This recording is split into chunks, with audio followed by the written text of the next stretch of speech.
کی گئی ہیں۔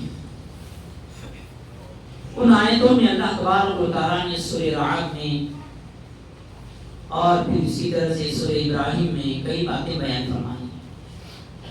قرآن کے تعلق سے یہ جاننا بے حد ضروری ہے کہ قرآن کے اندر جو جو باتیں بتائی گئی ہیں، انبیاء کے قصے بتائے گئے ہیں، اسی طرح سے قرآن میں سمجھانے کا ایک انداز یہ ہے کہ مثالوں کے ذریعے سے ہم کبھی زندگی میں کسی آدمی کو اگر کوئی بات بتا رہے ہیں تو اگر وہ نہیں سمجھتا ہے تو مثال دے دے کر کے ہم اپنی بات سے سمجھانے کی کوشش کرتے ہیں۔ اسی طرح سے قرآن میں اللہ تبارک و تعالیٰ نے اپنے بندوں کو اپنی بات بتانے کے لیے مختلف قسم کے بہترین مثالیں بتائی گئی، جا بجا مثالیں دے دے کر کے، مثالیں بیان کر کے، تاکہ میرے بندے قرآن کو سمجھیں۔ ان میں سے ایک بہترین مثال اللہ تبارک و تعالیٰ نے یہاں بیان فرمائی ہے کہ جو لوگ اللہ تبارک و تعالیٰ کو چھوڑ کر کے دوسروں کی عبادت کرتے ہیں، دوسروں کی پوجا کرتے ہیں، ان لوگوں کی مثال ایسی ہے جیسے مثال کے طور پر ایک آدمی سمندر کے سامنے کھڑا ہے۔ مثال کے طور پر سمندر کے سامنے کھڑے ہو کر کے پانی کو کہتا ہے کہ اے پانی آ، میری پیاس بجھا دے۔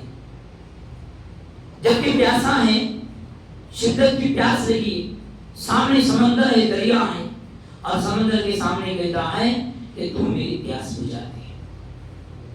ہو بہو اسی طرح سے آسانی سے سمجھ میں آنے والی بات ہے کہ اگر وہ ایک دن نہیں، 2 دن نہیں، ایک ہفتہ بھی اگر وہاں کھڑے ہو کر کے ایسے پکارے گا تو اس کی پیاس کبھی بجھنے والی نہیں ہے۔ کیوں؟ چونکہ پانی کو یہ پتا نہیں ہے کہ میری ضرورت کس کو ہے۔ پانی کے اندر یہ سمجھنے کی طاقت نہیں ہے کہ کس کو میری کتنی ضرورت ہے، کس کو پیاس لگی ہے۔ خود بخود پانی پیاسے کے منہ میں نہیں آ سکتا، یہ پانی کے اندر سمجھنے کی طاقت نہیں ہے۔ جب تک پانی ہاتھ میں لے کر کے، لوٹے میں لے کر کے، گلاس میں لے کر کے پیاسا آدمی یا مٹھی میں لے کر کے پیتا نہیں، جب تک کیا ہے اس کی پیاس بجھتی نہیں، چاہے وہ ایک مہینے تک بھی چیخ چیخ کر کے پانی کو کہے کہ تو میری پیاس بجھا دے، تو میرے منہ میں آ دے، اس وقت کیا ہے وہ بالکل ہو بہو اسی طرح سے غیر اللہ کے سامنے کھڑے ہو کر کے ایک پریشان آدمی، مصیبت زدہ آدمی، اپنے بیمار آدمی، یہ سب غیر اللہ کے سامنے کھڑے ہو کر کے کہیں کہ تم میری بیماری کو دور کرو، مجھے اولاد نہیں ہے، مجھے اولاد عطا کرو، میں بیمار ہوں، میری بیماری کو دور کرو، میری پریشانی کو دور کرو، تو زندگی بھر بھی غیر اللہ اس کی پریشانی کو دور نہیں کر سکتے، چونکہ ان کو پتہ ہی نہیں کہ کس کی بیماری کیا ہے۔ مٹی کے پتھر کے پتلے، ان کو کیا پتا ہوتا ہے کہ کون بیمار ہے، کون پریشان ہے۔ جیسے پانی کی مثال اس میں دی گئی ہے، بہترین مثال دی گئی ہے۔ تو لہٰذا اللہ تبارک و تعالیٰ نے بیان فرمایا کہ غیر اللہ کو خدا سمجھنے والے، ایک اللہ کو چھوڑ کر کے دوسری چیزوں کو خدا سمجھنے والے، ان خداؤں میں یہ طاقت نہیں ہے کہ کس کو ہماری کتنی ضرورت ہے۔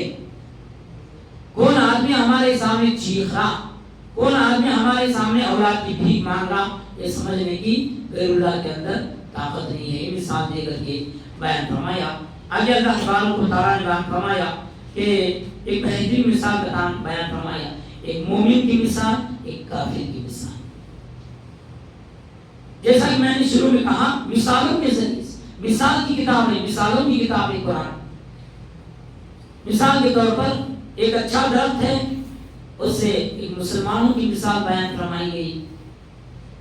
ایک ایسا درخت ہے جس کا فائدہ تو کچھ بھی نہیں، خالی نقصان ہی نقصان ہے، ایک کافر کی مثال بیان فرمائی گئی۔ مثال کے طور پر ایک اچھا درخت، پاک درخت، جس کی شاخیں لمبی لمبی، جس کی جڑ مضبوط ہے، جس کی پتے ہرے، ایسے درخت سے فائدہ ہی فائدہ ہوتا، نقصان کبھی نہیں ہوتا۔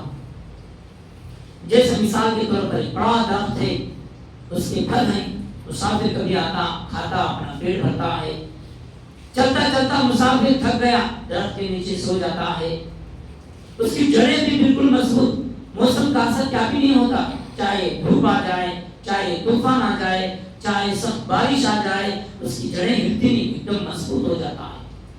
اور پھر اسی طرح سے اس کے پھل سے کتنے لوگوں کو فائدہ ہوتا ہے، اس کے پتوں سے کتنی دوائیں کام آ جاتی ہیں، دوائیں بنائی جاتی ہیں، فائدہ ہی فائدہ، فائدہ ہی فائدہ۔ یہ مثال بیان فرمائی ایک مسلمان کی، ایک مسلمان کا عمل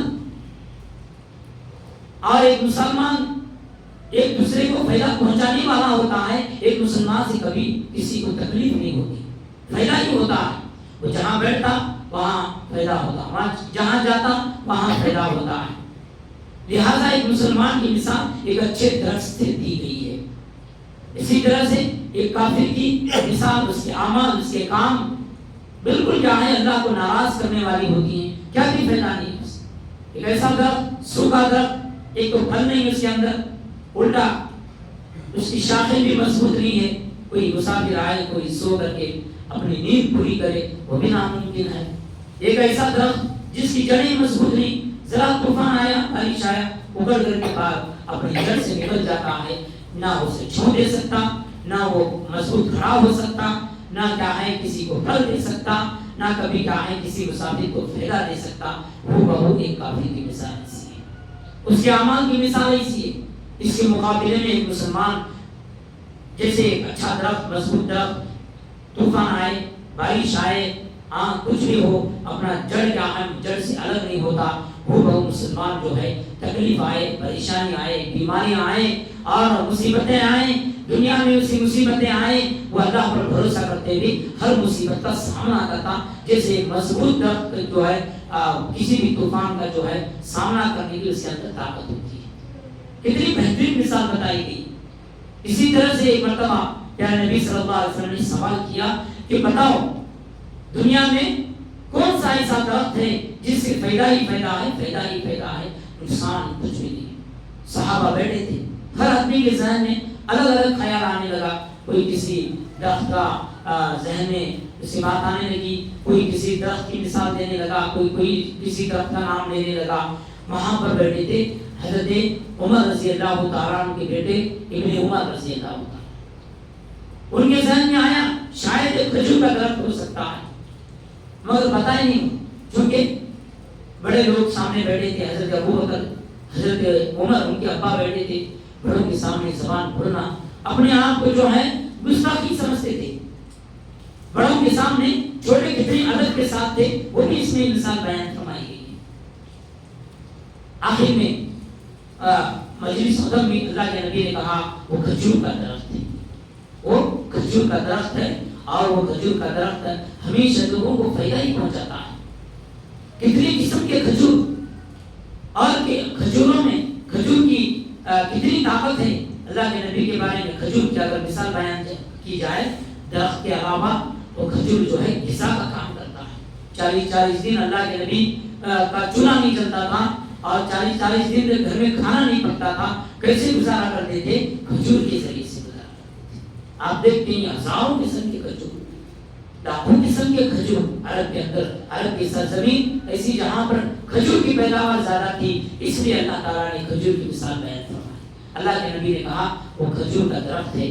گھر جانے کے بعد حضرت عمر رضی اللہ تعالیٰ عنہ کے بیٹے حضرت ابن عمر نے کہا اے ابا جان، میرے دل میں آیا تھا شاید وہ کھجور ہی کا درخت ہو سکتا، میں بتانا چاہتا تھا، اور بڑوں کے سامنے میں جو ہے زبان کھولنا میرے لیے مناسب نہیں تھا۔ حضرت عمر رضی اللہ تعالیٰ عنہ کہتے ہیں اے میرے بیٹے، اگر اس وقت تو ساری مجلس میں بات بتا دیتا، مجھے اتنی خوشی ہوتی جس کا اندازہ تو نہیں کر سکتا تھا، تو میرا بیٹا۔ تو لہٰذا اس واقعے میں بھی بتایا گیا کہ کھجور کا درخت فائدہ ہی فائدہ دیتا ہے، اس کا پھل فائدے کا، اس کا پتا فائدے کا، اس کی جڑ فائدے کی، اور اس کی چھاؤں فائدے کی، ہر چیز کھجور کی جو ہے دانے، اس کی گٹھلی فائدے کی، بے شمار بیماریوں کی دوا اس میں بتائی گئی ہے۔ وہ بہو مسلمان ایسا ہے، اس کا بولنا فائدے کا، اس کا اٹھنا فائدے کا، اس کا کردار فائدے کا، اس کا اخلاق فائدے کا، اس کے کیریکٹر دنیا کے لیے نفعمند ثابت ہوتے ہیں۔ لہذا اس طرح سے مثالیں بیان فرمائی گئی۔ لہذا قرآن کے اندر اللہ تبارک و تعالیٰ نے مثالوں کے ذریعے سے اپنے بندوں کو سمجھانے کی ہر ممکن کوشش کرتا ہے کہ میرے بندے کسی نہ کسی طریقے سے سمجھ جائیں۔ اسی طرح سے محترم حضرات اللہ تبارک و تعالیٰ نے پھر ایک مرتبہ سورہ اعراف میں بھی پہلے پارے میں بھی بتایا گیا کہ دنیا کے اندر سب سے پہلا جو گناہ ہوا اور اس کے پیچھے جو کارن تھا وہ یہ ہے یہ تکبر، گھمنڈ، غرور. پھر اس کا ذکر کیا گیا. اللہ تعالیٰ نے شیطان کو کہا کہ فرشتوں کو سجدہ کر. اس نے کہا میں تو جو ہے آگ سے بنا ہوں اور انسان کھنکھناتی ہوئی مٹی سے بنا ہے. میں کیسے ایک چھوٹے کے سامنے ایک بڑا کیسے جھک سکتا ہے. اللہ کی حکم سے وہ روگردانی کیا، اللہ کے حکم کو وہ نہیں سمجھا اور سب سے جو پہلا گناہ ہوا اس کے پیچھے جو کارن تھا غرور اور گھمنڈ، یہ ایسا گناہ ہوا کہ اللہ کے دربار سے اسے بھگا دیا گیا، خارج کر دیا گیا. لہذا غرور اور گھمنڈ یہ ایسی چیز ہے انسان کو گناہ میں مبتلا کرتا ہے. پھر شیطان نے کہا اے اللہ تبارک و تعالیٰ جب اس انسان کی وجہ سے تیرے دربار سے مجھے دور ہونا پڑا، مگر میں چلتے اڑتے بیٹھتے ہر جگہ ہر طریقے سے ہر ڈھنگ سے میں تیرے بندوں کو جو ہے بہکانے کی کوشش کروں گا. اللہ تعالیٰ نے کہا تو کتنی بھی کوشش کر لے میرے نیک بندوں پر تیرا زور نہیں چل سکتا. اس طرح سے جو ہے شیطان کا قصہ اس میں بتایا گیا. اور اسی طرح سے آگے اللہ تبارک و تعالیٰ نے سورہ نحل کے اندر، سورہ نحل میں بھی جیسا کہ میں نے بیان فرمایا کہ یہ قرآن جو ہے مثالوں کی کتاب ہے، واقعات کی کتاب، عبرت کی کتاب، آخرت کے تصور کی کتاب، جنت اور دوزخ کی کتاب، مثالوں کی کتاب کی ہے. جہاں بجا مثالیں بیان فرمائی. ایک مثال اللہ تبارک و تعالیٰ نے اس میں بیان فرمائی کہ چوپائیوں میں تمہارے لیے عبرت ہے. چوپائے چار پاؤں والے جانور، بکری ہے، گائے ہے، گھوڑا ہے، ان میں اونٹ ہے. جتنا بھی غور کرو گے تمہارے لیے عبرت ہی عبرت ہے، نصیحت ہے. ذرا مکھی کو لے لو، شہد کی مکھی، شہد کی مکھی کی مثال اللہ تبارک و تعالیٰ نے اس میں دی. نحل کے معنی وہ مکھیوں کی سردار. شہد کی مکھی کی مثال دے کر کے اللہ تبارک و تعالیٰ نے بیان فرمایا. ذرا غور کرو کس طرح سے اللہ تبارک و تعالیٰ اسے وحی بھیجتا ہے. جس پیغمبروں کو وحی بھیجتا اللہ تعالیٰ مکھی کو، نحل کو اسے بھی وحی بھیجتا ہے. اور ایک مکھی کتنا بڑا کام کرتی ہے. مکھی کے بارے میں، شہد کی مکھی کے بارے میں لکھنے والوں نے اتنا لکھا کہ وہ کون سے پھل کھا کر کے، کون سے پھل کا رس چوس کر کے کتنا بہترین، لذیذ، شفاف پاک شہد عطا کرتی ہے. کتنا بڑا کام کرتی ہے. ایک بڑا نیٹ ورک ہے مکھیوں کا. صبح جاتی ہیں اور جس پتے کا رس چوسنا ہے اللہ نے اس کو جو حکم دیا اسی پتے کا رس چوستی ہے. جس درخت پر جا کر بیٹھنا اسی درخت پر جا کر بیٹھتی ہے. کب آنا اسی وقت آتی ہے، کب جانا اسی وقت جاتی ہے. اور پھر اس کا گھر کتنا خوبصورت، اس کا چھتا، وہ شہد کا جو چھتا ہوتا بنانے میں بڑی محنت کرتی ہے اور جو ہے بناتی ہے. دور کئی کلومیٹر جا کر کے رس چوس کر کے آتی ہے اور انسانوں کے لیے بہترین شہد عطا کرتی ہے.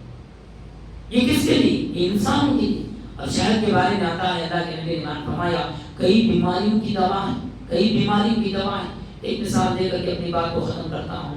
ایک شخص کو جلاب کی شکایت تھی، بار بار دست آ رہے تھے. اللہ کے نبی نے کہا، اللہ کے نبی کے پاس گئے. اللہ کے نبی ایک حکیم بھی تھے، ڈاکٹروں کے ڈاکٹر بھی تھے. اللہ کے نبی نے کہا شہد پیو. اس نے شہد پیا. فکری طور پر شہد گرمی پہنچاتا ہے، گرم چیز ہے. پھر اور زیادہ ہونے لگی، پھر اور پیٹ میں درد ہونے لگا. اللہ کے نبی نے کہا پھر شہد پیو. انہوں نے کہا اللہ کے نبی یہ پینے کی وجہ سے اور بھی زیادہ مجھے دست ہونے لگی، جلاب کی شکایت آ رہی ہے. اللہ کے نبی نے کہا پھر پیو. لہٰذا جو ہے بعد میں جو ہے شکایت تھی یہ دور ہو گئی. لہٰذا قرآن کے اندر کل کی آیتوں میں سورہ نحل میں بہترین مثالوں کے ذریعے سے لوگوں کو بتایا گیا کہ کس طرح سے اللہ تعالیٰ اپنے بندوں کو مثالوں سے اپنی بات کو سمجھانے کی کوشش کرتا ہے. اللہ تعالیٰ سورہ اللہ تبارک و تعالیٰ ہم سب کو تمام آیتوں کو اور زیادہ سے سمجھنے اللہ کی توفیق عطا فرمائے. اللہم